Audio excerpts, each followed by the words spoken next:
Hey guys, in this video I will show you how to get Valorant points for free. Alright, so let's begin. First of all, let me make it clear that this is not a cheat or a scam. Let me take you through the process step by step. First, open Microsoft Edge and search for anything in the search bar. After that, click on the rewards icon at the top. Here, you will see your selected points. You will need to collect points first as well. Now click on this view dashboard option and it will take you here. Now go to the redeem section.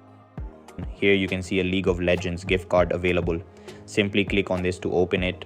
As you can see, this reward requires 2000 points, but I don't have enough points right now. So first, you need to collect the required 2000 points. Once you have enough points in your account, go ahead and click on the redeem button. The redemption process may take a little time for verification. Once verified, scan the QR code and enter the code in the Microsoft app on your phone. After that, you will receive the gift card. Next, open your order history, select the League of Legends gift card and copy the code. Then open Valorant and go this section. Here, enter the code and click on submit. Once the redemption is successful, your points will be deducted and you will receive the Valorant points in your account. You can repeat the same method, redeem more gift cards and add even more Valorant points to your account. And that's it. This is how you can get Valorant points for free. That's all for this video. See you in the next one. Thanks.